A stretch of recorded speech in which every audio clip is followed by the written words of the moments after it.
Thank you, David Schuster. Let me introduce our panel tonight. It's a top-flight group. Kate O'Byrne. Kate O'Byrne writes for the National Review. Mike Allen covered this story for Time. And John Dickerson writes for Slate.com. And we begin with one of our real stars, Andrea Mitchell, who's Chief Foreign Affairs Correspondent for NBC News. The toughest question, the biggest question, the one that delights me, it's so big. What was so important, so vital to the Vice President's office that Scooter Libby took these risks that have now landed him an indictment? We don't have an answer to that. I mean, one theory, of course, is that he was covering up for someone else, someone who could have included, higher-ups in his own office, his boss. There is no evidence of that. There's no reference to that in the indictment. It's hard to understand how a smart lawyer like Scooter Libby could have created this false story as was alleged by the special prosecutor, if he in fact did, because there were so many ways that it would be contradicted. Right. It would be contradicted by the reporters. Well, presumably he felt that the reporters would never testify, not realizing that they would lose their fight, lose the fight against the subpoenas, all the reporters. And in fact, when he first gave his story to the FBI, it was before the waiver rule at the White House, before everyone in the White House was told to waive their confidentiality. So the theory is that possibly he thought that reporters would never be called and he would not be challenged. It's, though, very hard to understand because there were at least 7 people within the White House, including Dick Cheney, who talked to him about Valerie Wilson before all of this happened. And all determined by by statements made under oath now. And for him to then say that he learned about it from Tim Russert, after he'd already spoken, according to this indictment, to 7 people, it just defies And these reporters, including Tim, were supposed to just sit there and take it and let their names be used in a case to confuse a case, if not to cover up one, without any action by any of them. I think he made a mistake there, because it wasn't a question of keeping a confidential conversation. It was keeping confidential what you were accused of saying to him. Not his words under, we know what the shield is. You don't have to, you're not supposed to rat out a source. But they still would not have testified had they not lost in court. We've been through this before, where even if your source is lying. Even if they're quoting you? Even if they're quoting you, that's what's going on here. That's what's so queer about this case. It's the, Kate, go ahead. Let me get back to the toughest question in the world. Forget what side different people take on the war in Iraq, and people change sides occasionally. Why was Scooter Libby, a smart guy, a big-time lawyer, willing to risk all to defend some secret about when he learned from his boss about Valerie Wilson, which is not criminal?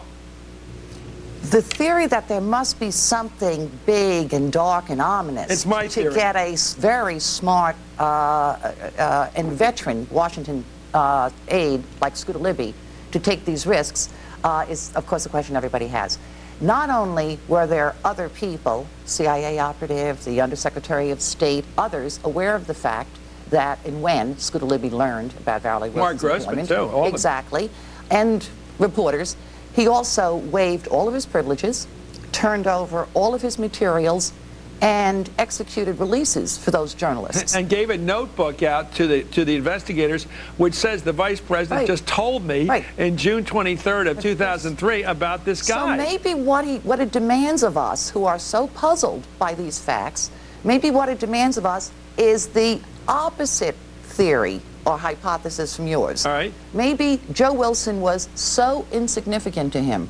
They had bigger problems than Joe Wilson with the CIA. This was an ongoing problem with the CIA undercutting the administration along with the State Department, with the CIA, as he complained in his first conversation with Judith Miller, leaking against them like mad, even though they did put out a comprehensive national intelligence estimate about their findings on weapons of mass destruction.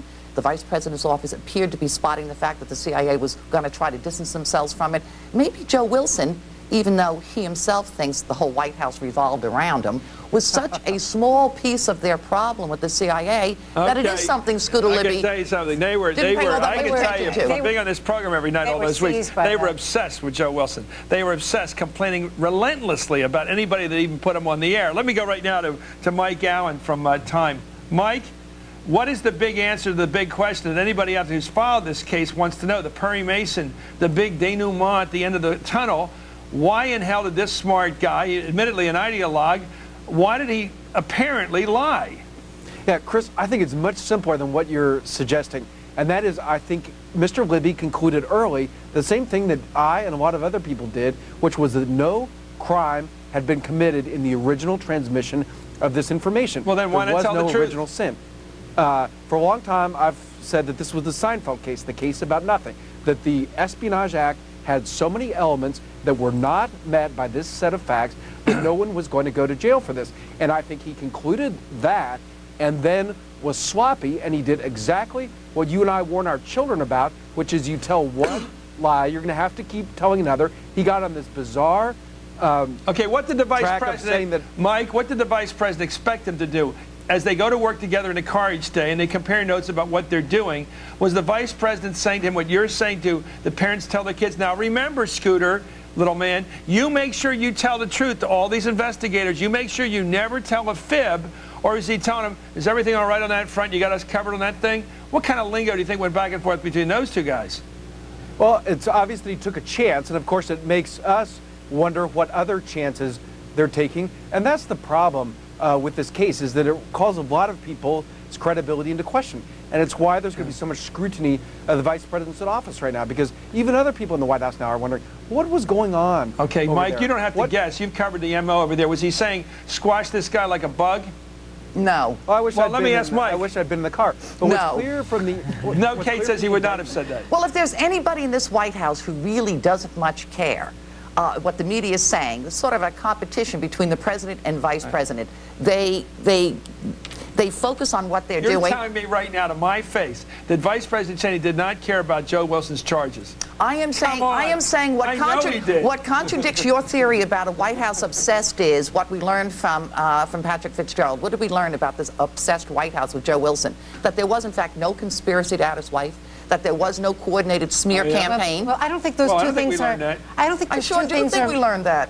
Let me give John in here. Let John Dickerson in here from Slate. White House. Well, what I would say, Chris, is if you look at the indictment, just to kind of touch the other base here, if you look at the indictment, Fitzgerald suggests a situation in which Scooter Libby was marinating in the idea that Joe Wilson's wife worked at the CIA. I mean, he stacks up instance upon instance in which Scooter knew about this or affirmatively took the position where he asked aides about it and was seeking information about this. So that he sets up a condition where it's impossible for Scooter to claim what he's now claiming, which is, you know, I just forgot, I was too busy. And here's another reason it may be, the answer to your question, Chris, may be that, in fact, he thought he might have broken some underlying law or knew, in fact, that he wasn't supposed to talk about blame. Think about the way they handled this information all the way along the line. If you look at what Karl Rove did, he only called 2 reporters about this. Now, all of us on this show know what it's like when Karl Rove wants to dial around information. He handled this very, very carefully. Ari Fleischer knew about Plame's job and never mentioned it at all. Ari Fleischer, who was being blamed by everybody when this all started, for within the White House being blamed for getting this moving along, really would have benefited if he'd told a few reporters off the record or not for attribution, you know, this guy was sent by his wife, there's really nothing to his charges. He never said anything about it. Libby himself, when he handled this information, used potholders.